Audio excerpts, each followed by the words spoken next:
Joël de René, un grand merci à vous de nous accueillir au sein du Palais de la Découverte. Vous nous direz, j'espère, quelques mots. Dans le cadre du prochain colloque que le MCC France organise les 22 et 23 mars à Paris, avec ce très beau thème « Voyage » au pluriel, « Voyage vers 2050, quelle humanité ?» Évidemment, nous avons pensé à vous, puisque nous allons, à cette occasion, revisiter le rapport au travail, le rapport au contrat, le rapport à l'entreprise, le rapport au vivant, bien sûr.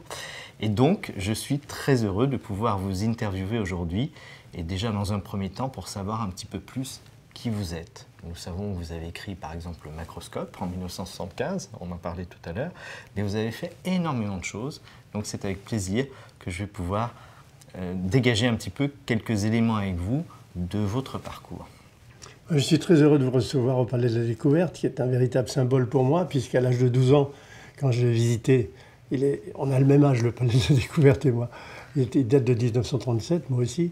Et quand à 12 ans, je venais le visiter régulièrement, ça m'a donné ma vocation scientifique. Je me suis dit, mais c'est passionnant, il y a tellement de choses à comprendre, pas seulement isolées dans les disciplines séparées, mais en réunissant les disciplines entre elles pour comprendre la complexité du monde.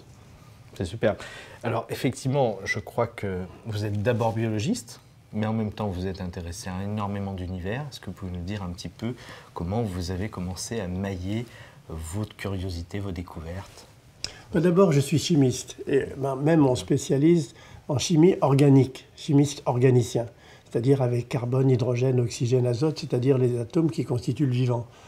Donc c'est la chimie organique qui m'a formé. Et en même temps, c'est intéressant parce que la chimie, c'est la synthèse qui est intéressante, c'est-à-dire de prendre des morceaux et de fabriquer de nouveaux produits.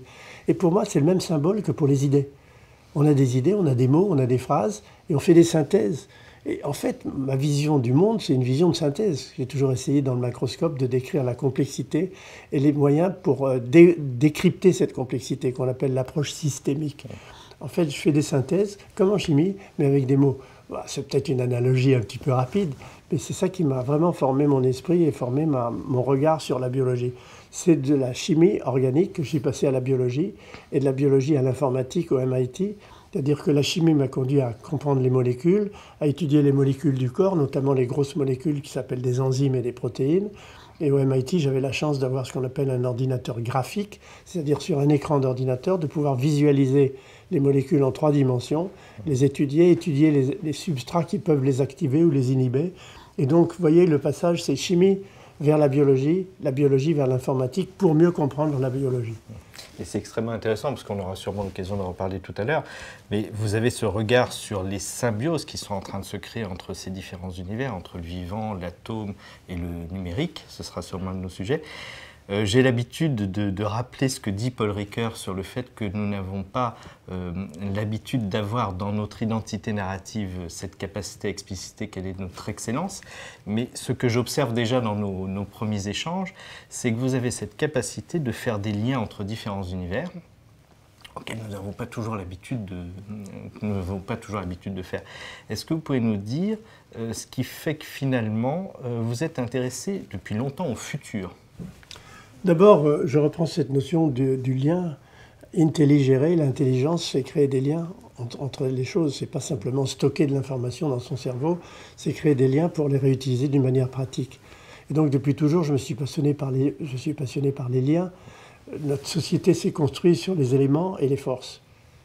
Les atomes et les forces. L'électromagnétisme, la force de la gravité. Et même le marché s'est construit sur les éléments. Les consommateurs et les forces des partis politiques. Or, aujourd'hui, ce n'est plus l'élément et la force qui priment, c'est le lien et le flux.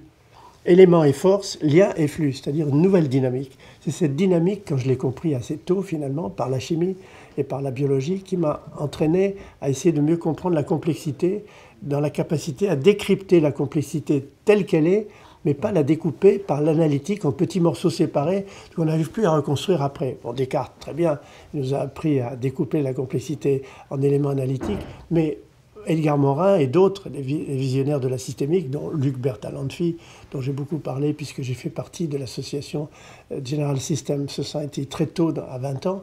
Donc, si vous voulez, cette vision globale, cette vision de synthèse m'a conduit à penser la prospective, mais pas une prospective analytique par extrapolation linéaire. Ça s'est passé comme ça pendant 10 ans, donc ça va se passer comme ça les 10 prochaines années, mais plutôt une prospective systémique par analyse de tendances convergentes. C'est ce que je continue à appliquer toujours dans mes articles, dans mes livres, dans mes écrits. Le macroscope était le début de tout ça, finalement. Ouais, c'est très intéressant, ça fait évidemment beaucoup écho à nos métiers de l'accompagnement, où nous avons besoin effectivement d'observer ce complexe, de le rendre accessible sans être simpliste, hein, ça décrit tout à fait ça, et puis de voir un petit peu des interactions qui se développent entre les différents éléments de ce système. Exactement, parce que la complexité n'est pas la complication. Ah oui. C'est pas pareil. La complication, quelque chose de compliqué, on ne peut pas l'aborder. Avec nos méthodes intellectuelles, c'est tellement le big data, c'est tellement compliqué qu'il va falloir l'intelligence artificielle pour extraire de la pertinence. Donc, grande différence entre complication et complexité. La complexité, on peut l'aborder avec des méthodes comme l'analyse systémique, la simulation sur ordinateur, la possibilité de dire si je faisais ça, qu'est-ce qui se passerait. Donc, on a des outils aujourd'hui qu'on n'avait pas avant. Alors, ce que je vous propose peut-être, c'est de nous expliquer ce que vous faites au sein du Palais de la Découverte, ou ce que vous y avez fait, parce que je crois que vous avez fait beaucoup de choses, et qu'est-ce que le Palais de la Découverte porte aussi. Alors d'abord, je suis au Palais de la Découverte, mais c'est aussi la Cité des sciences et de l'industrie, qui maintenant sont fusionnées dans ce qu'on appelle Universcience. Donc je collabore à Universcience depuis que ça s'appelle Universcience, mais avant ça s'appelait la Cité des sciences et de l'industrie, et j'y suis depuis le début, depuis la création. Depuis la création de la Cité des sciences, qui s'appelait en fait le Musée des sciences et des techniques, dès son origine, il y a plus de 30 40 ans. Donc, ce qui m'a conduit à ça, c'est cette vocation d'expliquer le complexe, pas par les disciplines séparées, mais par les liens entre les choses. On revient à la notion de lien, le fait qu'intelligérer, c'est créer des liens entre les choses pour comprendre. Et donc, par exemple, entre l'écologie, entre l'économie et entre la biologie. 3 domaines séparés avec leurs spécialistes, les biologistes, les économistes, les écologistes. En fait, les modes de compréhension de la complexité des 3 sont les mêmes. L'analyse et l'approche systémique permet de comprendre les feedbacks, les interdépendances, la dynamique des évolutions, les changements brutaux qu'on appelle les mutations en biologie, mais qui s'appellent aussi les mutations dans le système économique.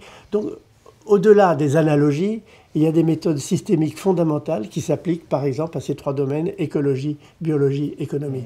Et c'est ça qui m'a toujours passionné, ce que j'essaie d'expliquer dans mes livres ou dans mes articles, et qui me permet de faire une prospective intégrative, pas une prospective analytique. Ça s'est passé comme ça, donc il y a des grandes chances que ça se passe comme ça, par extrapolation linéaire. Oui, ça fait beaucoup écho parce que moi, mon métier, enfin ma compétence d'origine, c'était l'économie politique et la gestion. Et je suis arrivé au développement des organisations, puis après au coaching.